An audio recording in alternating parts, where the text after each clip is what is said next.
Okay, so we're going to introduce, we're so excited to have Dr. Sandy and Alex here tonight.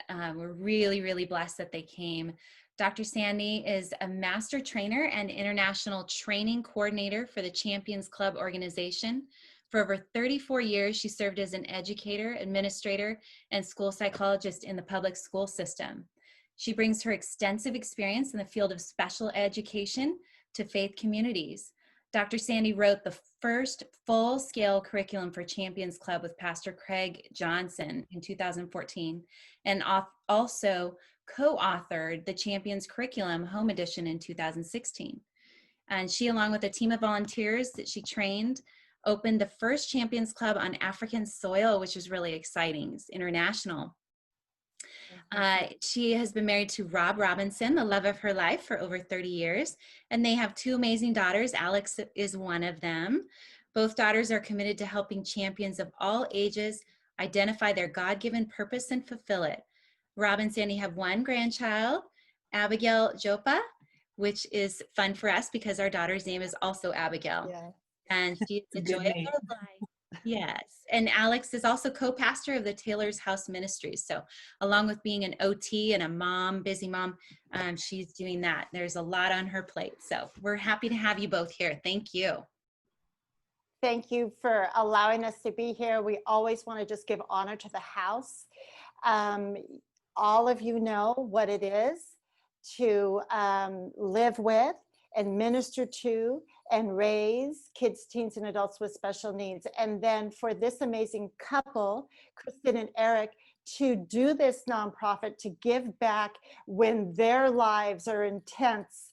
I mean, we're just here to bless you guys. God has done so many miracles in our lives. And he's brought us so far, and we've been in really interesting positions. So we're just, happy and really honored just to spend a little bit of time with you talking about what your concerns are in the present time. And there's a lot of concerns in the present time. So we'll go ahead and get started. Alex, as you know, she's my daughter, and that's the picture of us, and that's Abigail Jopa. And so what we're going to do, I know you have a lot of questions. I'm going to start up front. I know you have a lot of questions about, the pandemic, about services, what's going on, what's appropriate. We're going to get there, but I need to set you up for success, because we want to make sure that when you are going to IEPs, when you're looking at paperwork, when you're talking about services, that you come from those conversations in a position of empowerment and strength and understanding the law and how that works for your child. So we're going to get through some of these things. They're building blocks, okay, to equip and enable you to be your child's greatest advocate, especially in these times. So we're going to advance. He's running the slide for me because it's late in Texas. So we've gone through our introductions. This is what we'll talk about our assignment. What are your resources? Really important. Developing a master plan. People think when you go to IEPs, they tell you what's going on, but we're also supposed to tell them what we want to go on with our child. Obtaining keys to getting your best educational outcomes for your kids, and your pandemic game plan. So by the time you walk away from this 60-minute session, you're going to have some answers, and you're going to have a lot more questions, but we're going to give you some answers. Right, Alex? Yes, I would hope so. Definitely. We want to, again, that word is empower tonight. Okay, so you're gonna get perspective from a couple different sides. I want to remind you that Alex is an active OT in a school district, and she works with parents every day. And I come from the standpoint of I'm a parent of a special needs adult. Plus, I have I was a director of special ed for 2 different districts, school psychologist. So I'm going to come in from both of those angles. So we're going to hit you from all sides. Okay, next slide.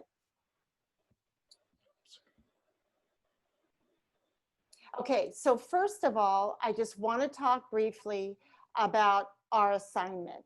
Really quick, we all have a job to do, right? And God has asked us to fulfill our divine purpose. So it doesn't matter if we have special needs or not. And hey, I have special needs. I kind of think everybody's got special needs. So, but God asked us to do two things. Al, what are those two things? He asks us to love God and to love others. And that's the job. So we're Yep. equipping our kids, teens, and adults with special needs. We are equipping them to love God and to love others. They've got an assignment and we've got an assignment. Our second assignment is what we're doing tonight, is we're educating others so that they understand and value our kids. Because if we don't put the word out there, if we don't talk about how great our kids are and celebrate them on Instagram, Facebook, call the relatives, my kid was just potty trained. You know, I mean, if you don't think your kid is out of sight, nobody else will, right? So that's how we put that information out there, celebrating our kids, letting people know that they are valuable members of society. Okay, Al, I'll let you take this one.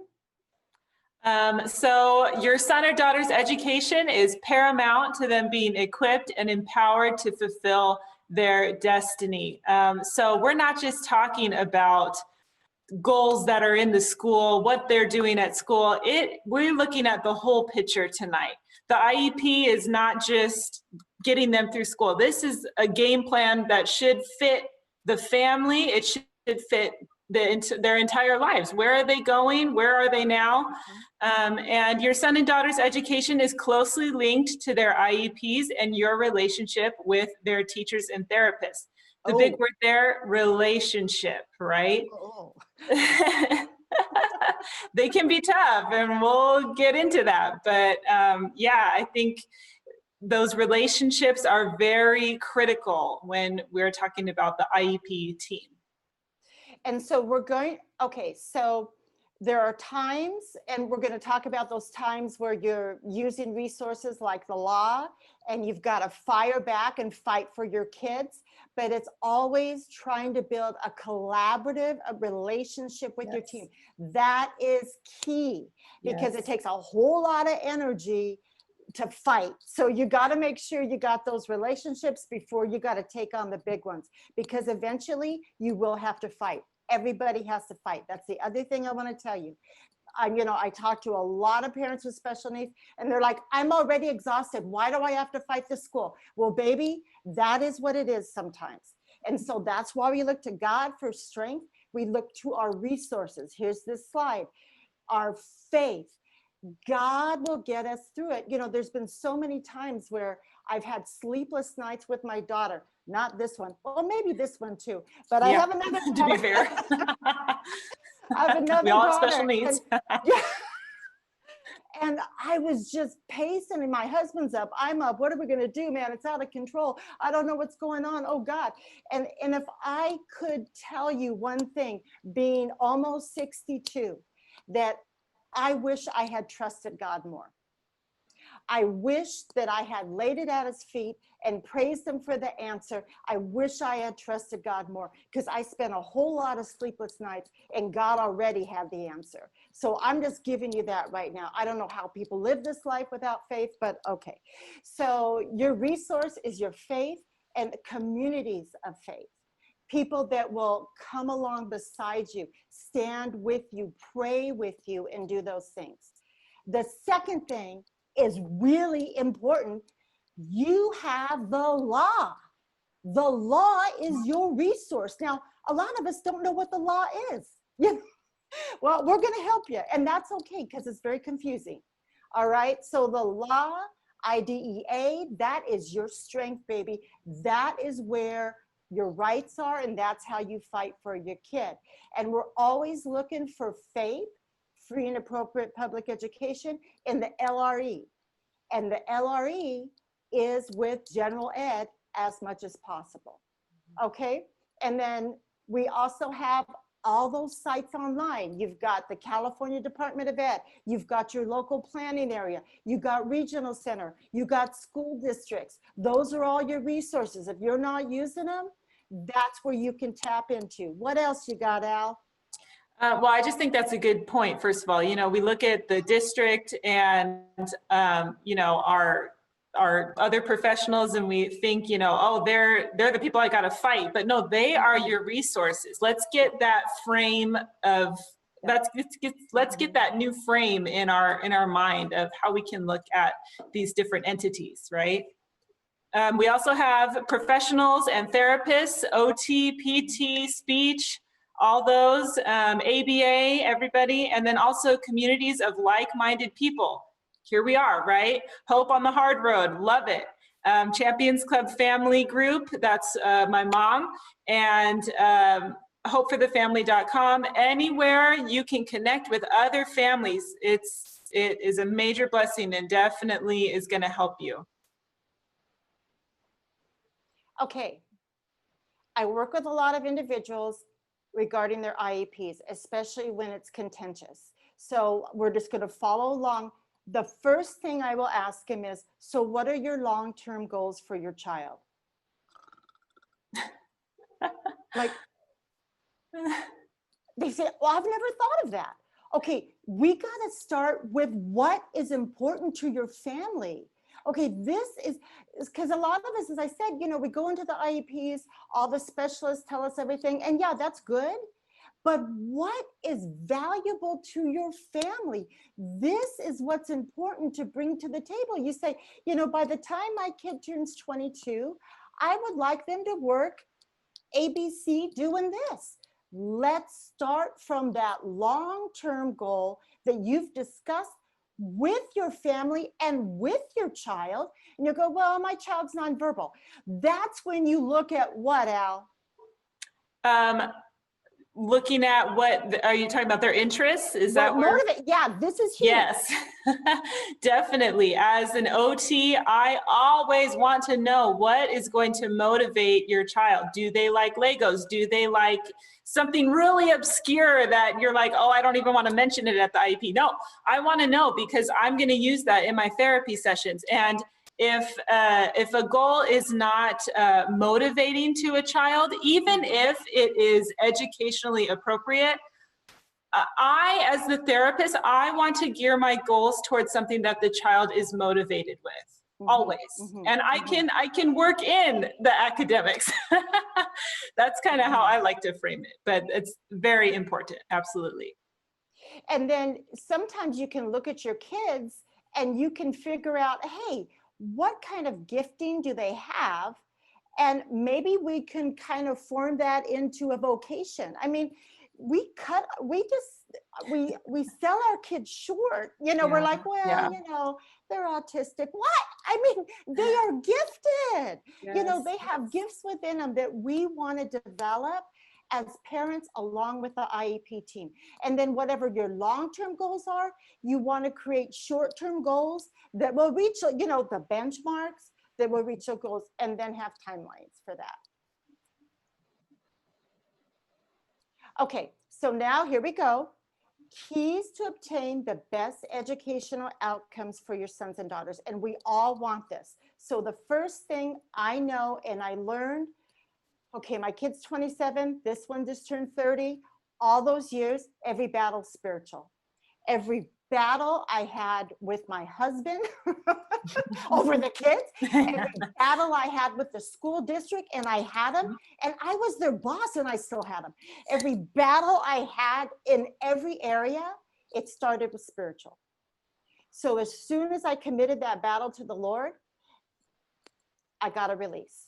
Now, but we are also required to obtain the knowledge that is needed to get what our kids need and to communicate and to follow up on the follow-up. So now we're going to get into the meat of it, okay? All right, Al. So the first part that we're looking at is knowledge. We want knowledge is power, right? That's what we always say. And that is very true when you're a parent with a child with an IEP. The best IEP meetings are with parents who are educated on the IEP process. And I say that for two reasons. The first is we can have a real dialogue. The parent knows, I know the parent knows, and then also the parent is a more active participant. They have more confidence on how to speak with individuals such as myself or principals or whoever. And it just makes it, it feels like you are an equal part, you have a voice, and you're gonna let the rest of the team know that. And nothing's gonna get past you, right? That's the other part too. I think that's a big part of knowledge. I don't know, should we go through each of the points or? Well, I think I just want to say, parents, please, if you have not looked at your son or daughter's goals and objectives, you're really behind the 8 ball, because the goals and objectives, okay, please listen to me. See, I don't know if you've had a glass of wine or not, but I need you just to look in the screen and look at me. The goals and objectives drive service and supports. So I'll get calls and they go, you know, my kid needs more speech. Sandy, they need more speech. I'm telling you, if I could get more one-on-one speech, then I know my kid's going to be great. And I'll go, okay, what's your goals and objectives for speech? Well, they have one. And I think they already met that. It looks like they met that. Okay, why would the district give you more speech if you only have one goal and objective for speech and they're meeting all their benchmarks? Tell me why. Right. So it is so important, and I'm not going to go through all of these, but I'm just going to say we're putting the cart before the horse. We want the services, but there's no goal and objective the services are attached to. So goals and objectives are really important. So we're going to go to the next slide. Okay, so if the goals and objectives drive support and services, then we know that we've got to have a goal and objective that is written well. I have gone to IEPs where, okay, so I like to see a SMART goal. So is it specific? Is it measurable? Is it obtainable? Is it relatable to what's going on? And is it timely? I have seen goals and objectives without dates, without percentages, without trials, and then they don't tell me how it's going to be recorded. Is it teacher record? Is it report cards? Is it assessment results? I don't know how they're measuring the goal. And if you look at your kids' goals, they have to have those 5 elements. And if they don't, the team needs to rewrite them, because how do you know if they've met their goals or not? Right? Yeah. So everything starts there. Go ahead, Alex. I was going to say too, one quick way to see if your goals are a SMART goal, and this is just one part of the whole package of what a good goal looks like, but if your goal has numbers in it, you're on the right track. So for example, a goal that I wouldn't like to write would say something like, in regards to the prompting, Johnny will require minimal prompts to be able to write his name. Okay, what's minimal? Okay, like for one teacher, for the first grade teacher, minimal might be 1 prompt, and then he moves on to second grade, he has the same goal. This teacher thinks minimal is 3 prompts, and then we're kind of lost in the limbo, and then it becomes like, you know, okay, it's up to the teacher to decide if they met that goal or not. No, you want to really look and see those numbers, those percentages like we talked about, and that's really going to give you a clue into, oh, okay, this is probably a good goal, or this isn't such a good goal. Yeah, and so, and you know, there's several goals. I've seen IEPs with like 3 goals, and they hit the academics. So we look at the academics, and those are comprised of how they figure those out is they always got to do grade level standards. And I know our kids may not be on those standards, but we want to close the gap, right? Close the learning gap. And then present levels of functioning. How Mhm. important is that? So parents, when you're looking at that page that says present levels of performance or the baseline, Baseline, yeah. that's got to be accurate for them to do a goal. If the baseline, if your kid can count to 20 and they're saying they can only count to 10 and they write a goal to show that they can count from 1 to 10, that's not an accurate goal. So we want to make sure that we have that's an accurate description of how the baseline is accurate of what they're performing right now. Okay, so you've got an academic goal and then communication goals. A lot of our kids have that, but do they also have the pragmatic skills with the communication? Because that's the speech. So there's receptive, there's expressive, and the pragmatic is how it's that social language and how they use that. If your kid's on the spectrum, they better have some pragmatic goals. All right, that's all I got to say. They probably need expressive, receptive, and pragmatic. And then Alex, what else is in, what other goals, types of goals can we have or should we have? Yeah, well, of course, depending on the child, you might want some gross motor and fine motor goals or visual motor goals, talking about copying from the board or, you know, any kind of writing skills, if that's an area of need. You also can have functional living skills or self-help. Yeah. That goes into a big one that I'm seeing right now that teachers are writing a lot is hand washing. So that would be a big one there. And then social emotional, again, kind of ties into those pragmatic skills too, but even like social emotional would also be like coping skills. And then behavior goals, that could also tie into, yeah, maybe we should take a moment and talk about behavior goals. But that could also tie into maybe sensory seeking or movement break type goals. Mental health counseling, and transition goals for education, employment.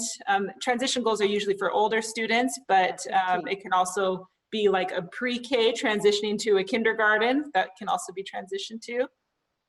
But Okay, yeah. so COVID alert right here. All right, maybe your child doesn't have on their IEP a mental health goal, but if they're experiencing anxiety, depression, things that you have not seen before, that maybe is a result of being in the house for 6 months, then you bring that up to your IEP team. You say, I'm seeing stuff with my child that they have a hard time coping. They, you know, they have a short fuse. I've seen all these behaviors. This is the time to have a virtual IEP meeting or whatever kind of meeting you have to address all the new needs that your child has and how to gear up and give them the supports that they need so they can meet their goals, right? So parents, it's time to look at those goals and just tell your team, I'm looking at behaviors I've never seen before. I need a goal. My kid is anxious about having to wear a mask, or they don't want to, or all these things are going on. They need a goal. They can't go to Target anymore because they're freaked out about this whole COVID thing. They need a goal because it's keeping them from progressing, right? So when we talk about goals, we want to make sure that they're monitored.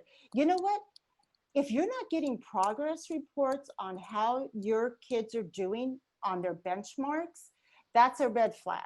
And if they're not meeting their goals and they haven't met them during COVID, you need an IEP meeting and you need to say, hey, do we need to reassess? Do we need a new baseline? My kid has shown regression. We'll talk about that. And what do you do with that?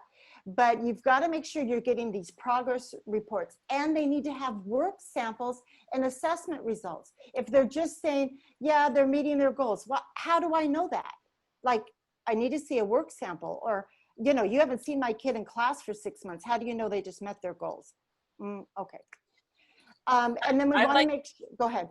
Can I say too, so just like how we talked about on the writing like a good SMART goal, in your progress reports, you should also see numbers. So Yes. Johnny's doing a great job, objective met, check. that sounds really nice. And as a parent, I'm like, oh, he's meeting his goals. But like, no, okay, like how many cues exactly is he requiring to do whatever task it is that the goal is talking about? I want to know, because I really am monitoring. I want to meet that annual goal, right? So keep that in mind as well. And then if you're not seeing it at home, if the school goes, oh my gosh, well, they can do triple digit multiplication, and then, you know, they can do all this stuff, they're talking to, and you're going, well, I don't see any of that at home. What's going on?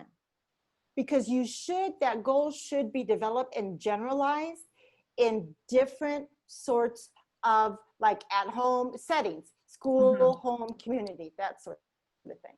And once again, let's all repeat together this last bullet: goals and objectives drive service and support. Okay. Yes. Okay, so we're not going to spend a lot of time on this, except that the first one's pretty important. So the other thing, when you have academic supports, when your kids go back to school, and I don't know what's going on in California, y'all are out there. We lived in California our whole lives until we left the kids in LA and moved to Houston 2.5 years ago. So, but once they get into school, do you know when they have a goal, let's say it's an academic goal, are they getting services, or is it a push in, a pull out? Who's doing the services? How long, where, when? There's so many parents that are going, oh yeah, they're getting, you know, RSP support. Oh, I didn't know you were taking them out of class for that. You know, I've been in some crazy IEPs, you know, and parents like, you never told me that. Ask the question.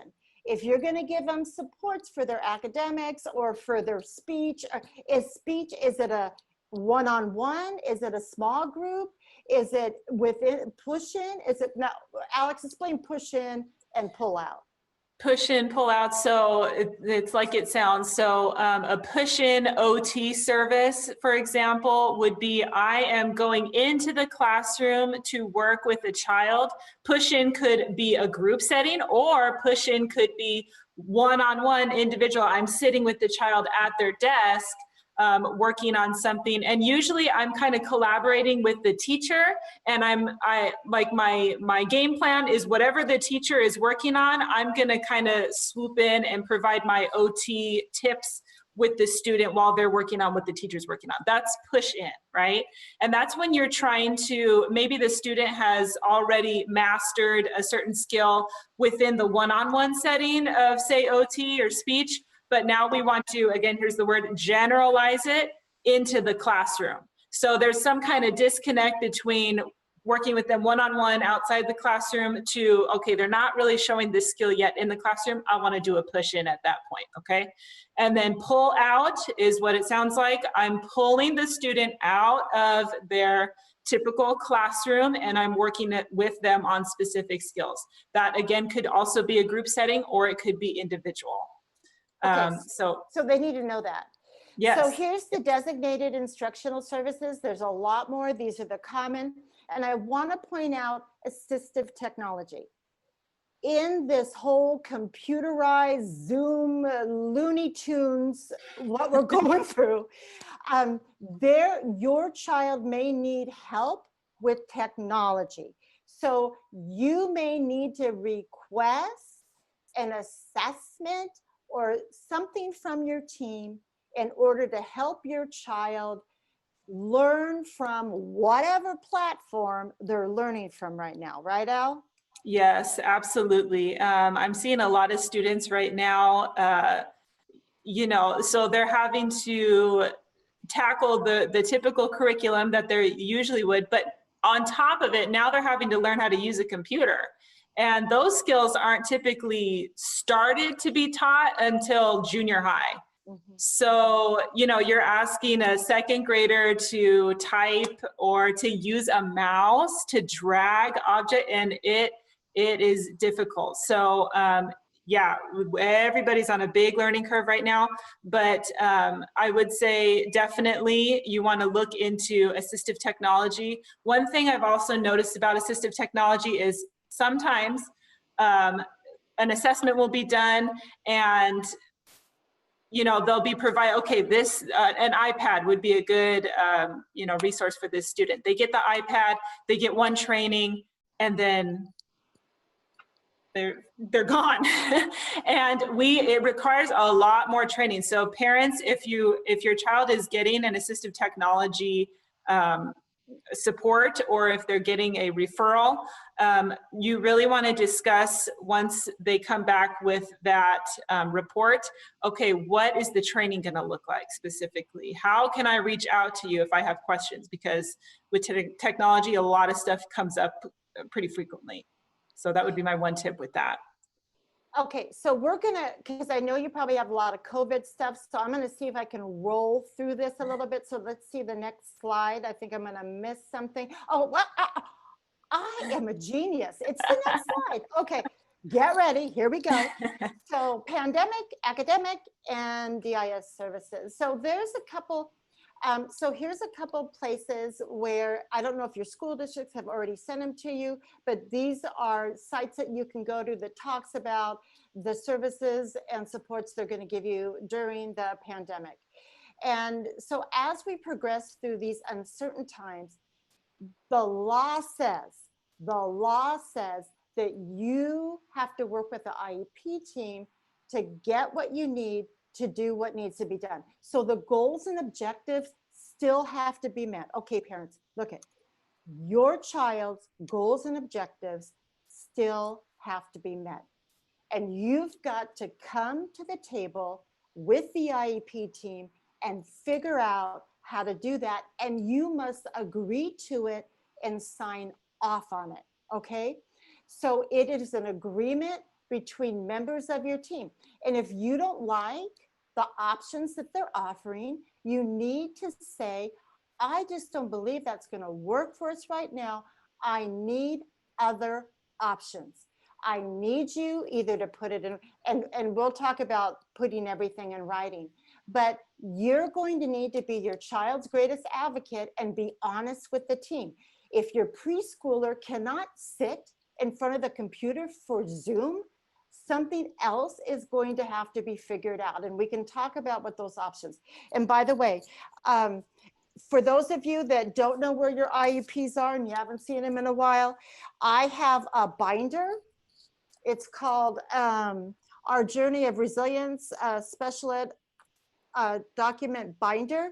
And this will, if you download it from drsandyrobinson.com, it's free. It's free. This is, I'm not trying to, you can download it and it'll help you organize your IEP, okay? Because you're going to need to get that all together before you go to your next meeting. All right. So Alex is now going to talk about these poor parents. I want to tell you, you guys, God bless you. I'm praying for every parent of a young one all over this world who's had to deal with this pandemic. So now we're going to talk about what are some tips for your home. What can you do with your kids? I know you want your kids to succeed. So Alex, we're gonna do you OT tips and strategies and talk a little bit more about how to, I think we'll do the next slide because that's gonna have some strategies. Okay, all right, Al, go ahead. So the two big things that I'm seeing right now with a lot of parents that I'm giving a lot of resources with is, first of all, the environment that you're having your child work in. Okay. You know, I log into Zoom and I'm seeing all kinds of things. Mostly I'm seeing children working at the kitchen table, you know, and that's great. You know, I think they're there because mom wants to be able to see what they're doing at all times and kind of swoop in and out as needed. But a few things I'm noticing, the kitchen is the center of the home and there's a lot of distractions. I'm seeing dad walk around with his shirt off and the kid turning around all embarrassed like, Dad, how is he gonna focus on the reading assignment? But anyway, so the environment that you're choosing for your child is very important. I would absolutely minimize the distractions at all costs. And some points to do that with, Can you face them in a corner? Can you face them away from the door? Give them ample desk space with their toys not in sight, things like that. And also, you know, you kind of want to mimic the school setting as much as possible, because we all know, you know, being in the home, a lot of kids are like, I'm not working on my school stuff, I'm at home. So trying to like recreate like visually the school setting is going to be helpful as well. If that means, you know, putting posters up on the wall or getting a desk that would be similar to what they had at school, that's great. Another thing too, my poor preschoolers and kindergartners, again, they're working at the kitchen table and the table's up here and I see their eyes like hovering over the table and I'm asking them to color, and you know, it's just, of course their hand is gonna get fatigued and they're gonna wanna elope to, you know, their bedroom or whatever. So just keep those things in mind, ergonomics, and then the distraction elements too. Another thing that I have found works really great for some of my young elementary kiddos that maybe are kind of ADHD is headphones. Noise canceling headphones is working really well for some of my students because it's giving them that auditory tunnel vision. You know, they're not hearing the dog bark, they're just zooming in on the Zoom, okay? I have found that that's been really helpful too. I'm trying to think what other, I mean, there's a ton of stuff, but. Okay, so we want to make sure that we include, if you have a visual schedule, we want to make sure you have that. That's right. Yes, thank you. You reminded me, that was actually my next point. So a visual schedule for younger kids that may look like pictures. For older kids, that would look like almost like their bell schedule that maybe they had in their binder or something. You want to post that somewhere where they see it throughout the day. Either it's behind their computer or it's somewhere where they can see it and they know, okay, this is what I got to do. I know a lot of kids are struggling merely because when they were in school, their entire day was structured out. And now with the COVID, you know, the school day is shortened, and then the students are required to do a lot of more independent work, and especially after you know, logging into the Zoom, it's like, okay, then go ahead and do your homework. And, you know, if you want to, you can check in with the teachers.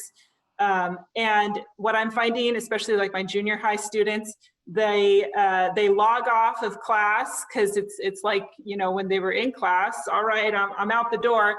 And they're not doing that independent work because that afternoon time is not structured for them like it would have been when we were back on campus. So I'm working with students on, okay, after my last class, it's only 11 o'clock. What are we gonna do to get this work done that we have on our big list? So from 11 to 11:15, you go take a break, get a snack, and then come back. So I'm working with parents a lot on developing those schedules as well. So yes, thank you for reminding me. That's very important. Schedules. And then remember, for those of our kids, like if they're more severe, you just do a first then. Yes. Okay, first we're going to do a non-preferred, so that's probably, you know, the alphabets, and then we're going to get a movement break or a sensory break. And that's like, we could talk 5 hours about that. Okay, let me, before I talk about documentation, on your IEPs, here's some examples of accommodations and modifications you can ask for distance or virtual learning. Ready? So you can ask, did you know this? You can ask for a collaborative aid. For someone to, like a virtual aid, there are aids still available. Aids are still working. If there's an aid in your child's classroom, and let's say they just get teaching time and that's only for like, you know, an hour a day, you can ask for support, aid support for your child, virtual. Extended time on assignments. And then you can ask for the material to be presented more than one way. Some materials being presented just like in real time with a teacher instructing. I don't even know how that works for our kids. I need the recording and I need to get my kid their snack, Maybe they need to take a nap, then they need to jump on the trampoline. Now I can try to get them to sit down for 5 minutes to watch the instruction. So we need to ask for recordings of instruction so that we can show them to our kid in the optimum time.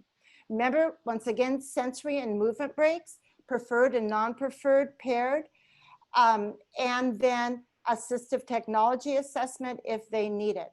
Now, let me just talk briefly about what you're going to want to know is regression. So we have, maybe, hopefully it's not your child, but several children have experienced regression with their goals since they have been at home with their parents. And you've done the best you can. God bless you once again, you're amazing. But if your child, when you read the goals, if they have made major regression, so let's say they mastered the alphabet and now they have not been able to remember part of it, what you want to do, and so people have asked me, what about compensatory ed? But okay, so if you cannot show, if you have not documented that there's been a regression over time, you're going to have a hard time coming back to your IEP and say, they've regressed. Okay, so you've got to show them how they've regressed. And what I would do is I would take apart your goals, show the progress over time, give them work samples, and write down the interventions that you've done with your child to try to close that gap and make sure that they're on the road to obtaining their goals. And then if they go back in school, then you're going to present that to the IEP team, and they're going to determine how they can help the child meet the goals. All right. So, but if you don't have that documentation, if you just come to the IEP table and say, I would like compensatory ed for summer school, I'd like them to have an intensive program for summer school, or I want you to double the time in OT, but you've got no paperwork, you don't have anything written down, you're not even sure what the goal was, you have no work samples, you don't have a list of interventions that you tried and that you tried with the therapist, and you've talked to the OT and the speech, and you've done all these things, then you're probably not going to get a lot of traction. I hope that makes sense. Okay. So that's a lot. People are asking a lot about compensatory ed. Do you have any comment on that, Alex? Again, I would just say in regards to that, communication with your team is absolutely crucial. It is very important that before we start talking about compensatory ed or, makeup services, anything like that, you need to make sure that you have already expressed your concerns with the speech therapist, the teacher, whoever, and that you are actively working with them. It's going to make the process a lot more pleasant. First of all, the IEP team will appreciate your efforts more if they see like, hey, okay, you know what, this is a parent, they really are working hard, they want this for their kid. Okay, I'm willing to work with them, right? And yeah, so before any of that, there should be a lot of communication going on with, okay, what's working, what's not working type of thing. And that's really important. Remember, you're a team. This is a collaboration, okay? Right. And then, as you know, everybody knows, all communication between teacher, administration, district is done in writing. You say, well, you told me over the phone that you were going to increase the speech time. No, if you don't have it in writing, don't get upset. Just say, could you shoot that off in an email to me, please? And then you put everything in writing and you keep records, okay? I'm not saying, this is not a negative thing. This is just what you do to be a good advocate. Everything has to be in writing, or else really it didn't happen. And then please follow the chain of command for concerns, especially in COVID. First, talk to the teacher. First, email the therapist. Email them maybe once or twice. And then if you don't get a response, then go up the chain, because the first thing, myself as an administrator, I would get calls from parents. I was, Did you speak to the teacher? No. Did you speak to the therapist? No. Okay, I can't help you, lady. I didn't say it like that. But I'm like, are you serious? I'm not going to jump in here. You've got to give, the communication starts with the teacher and therapist, and you try to work it out. And then if that doesn't work, then you can go up the ladder. But to start, unless there's something like the child's in danger, they've really done something that you're uncomfortable with, and it's a red flag, red alert, then of course you go to administration. But chain of command is important. And another thing, you want to have it in writing that you follow that chain of command as you try to resolve things first with the individuals that were the day-to-day people, right? Okay, next slide. Okay, now I'm going to go through this quickly because I want to get to the really important thing, prior written notice.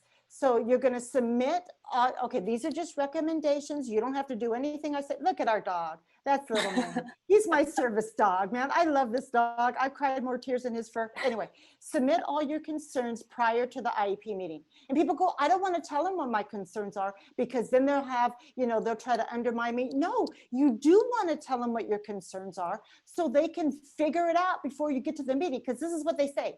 You're going to go, well, I'm really concerned about they're not meeting this goal, or this is not taking place. And then the team is scrambling, trying to, and then you got to have another IEP meeting. Submit your concerns. Okay, this is huge. I just had this happen 2 nights ago. It was midnight and I was helping a family. I was their advocate, and it was midnight and we got the draft goals and objectives before the meeting at 3 o'clock the next morning. At 3 o'clock in the afternoon. They sent us, and no, how in the world can you prepare for your IEP when they don't send you the draft and the goals? I say 5 to 7 working days. I want those draft goals and objectives before the meeting. I put it in writing during the meeting because I need to have time to look at them. Don't IEP alone. Don't ever go by yourself. Take your husband, take the neighbor, take someone that's going to do notes with you, for you, but don't go alone. Don't ever sign, I'm going through this fast because I want to get to the other. Don't ever sign your IEP docs at the table. Don't do it. Okay. You would not believe my light went out, but anyway, don't sign them because you're too emotional at the IEP table. Take them home. Read them, have several people go through them. If you have an advocate, have them go through them. Don't sign anything. During the meeting, everything in writing, stay professional, stick to the facts, don't assume, ask questions, and stay focused on your child, not how you're feeling. Stay focused on your child. Okay, next. Okay, Alex, do the follow-ups, and then I'm gonna do the prior written notice, and we're gonna take questions.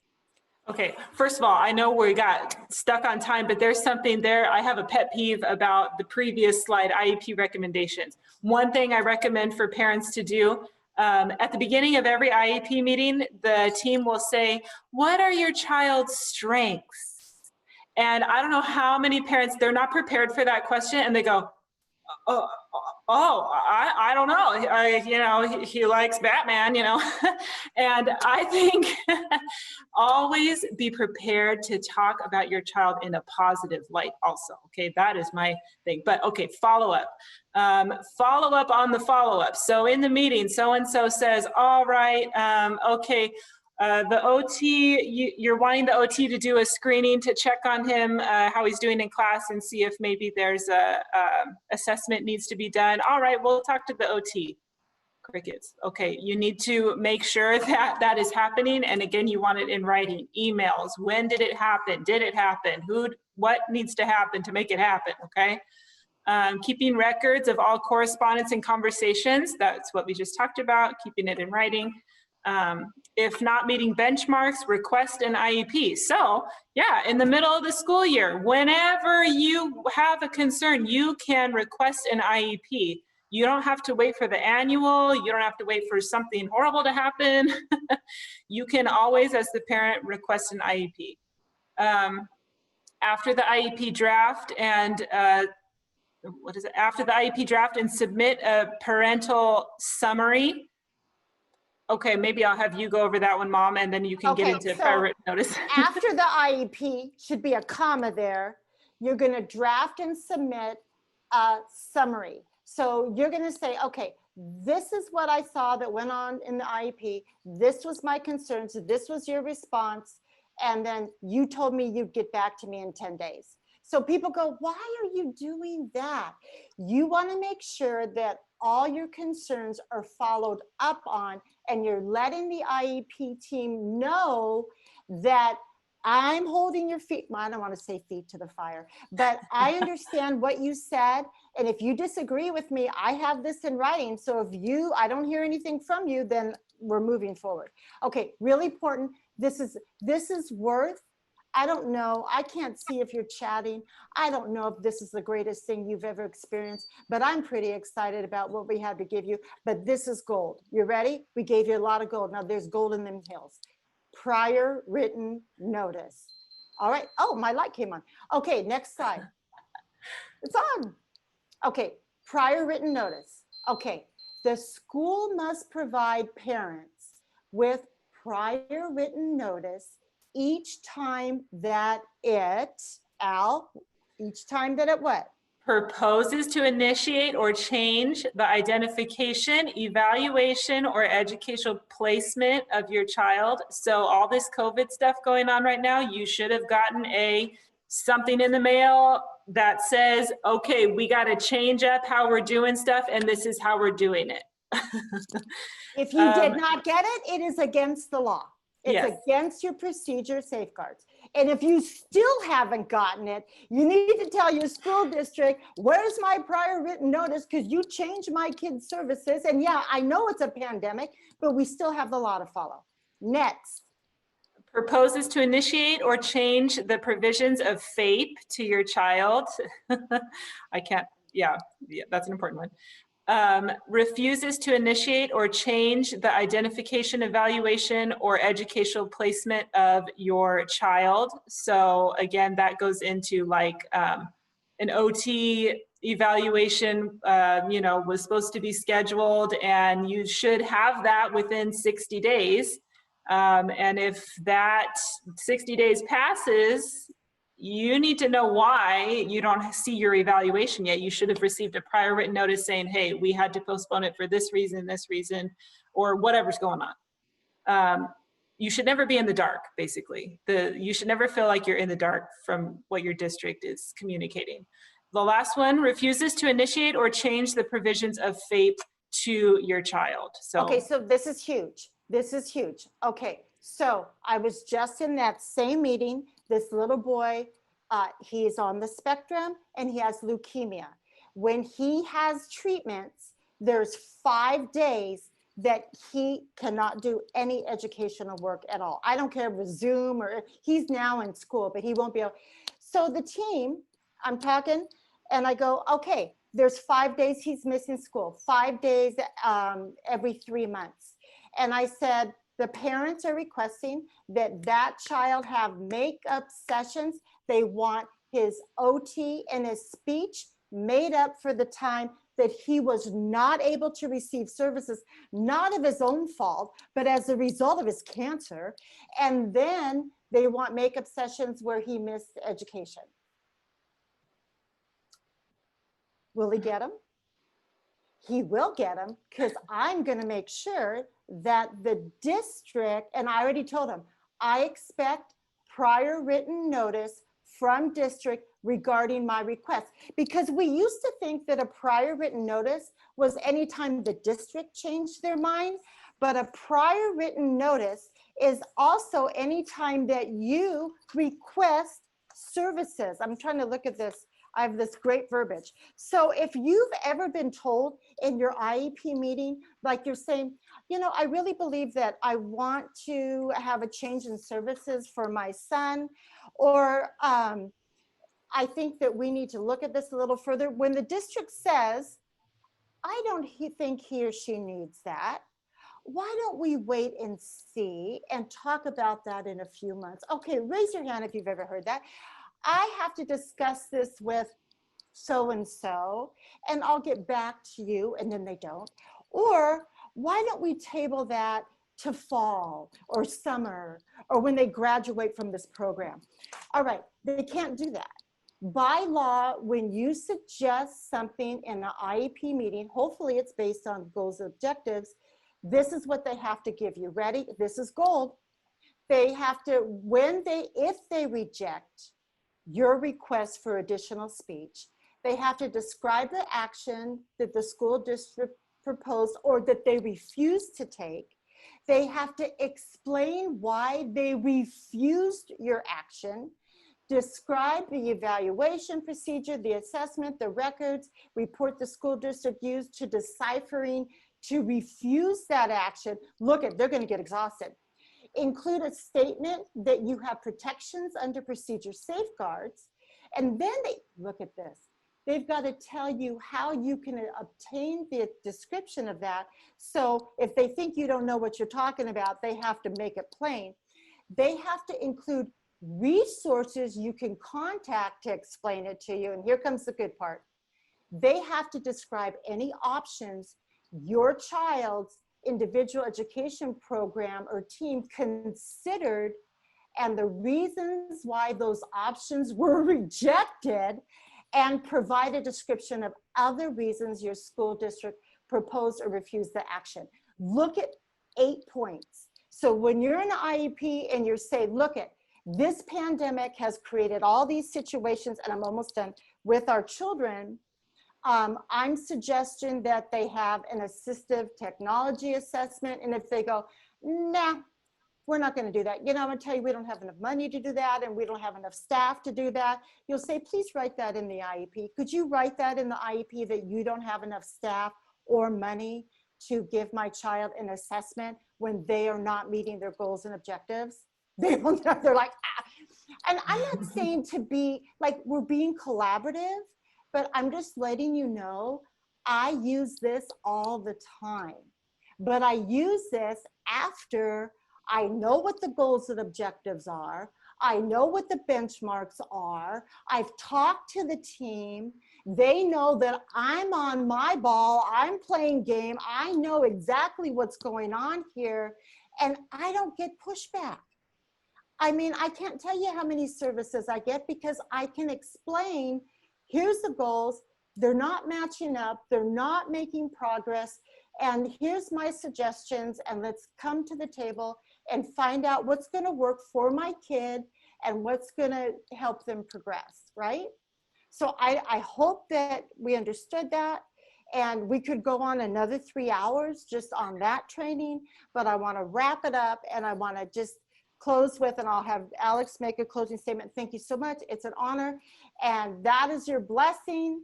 May your roots go down deep into the soil of God's marvelous love. And may you be able to feel and understand. Alex, what do you want to understand? How long, how wide, how deep, and how high his love really is. And it is. Alex, you have closing comments? I just want to thank everyone for being here. I love talking with parents. I'm excited for the questions. So I hope you all have been encouraged today. That's exactly what we're going for. And we just want to support you. That's what we're here for. So thank you.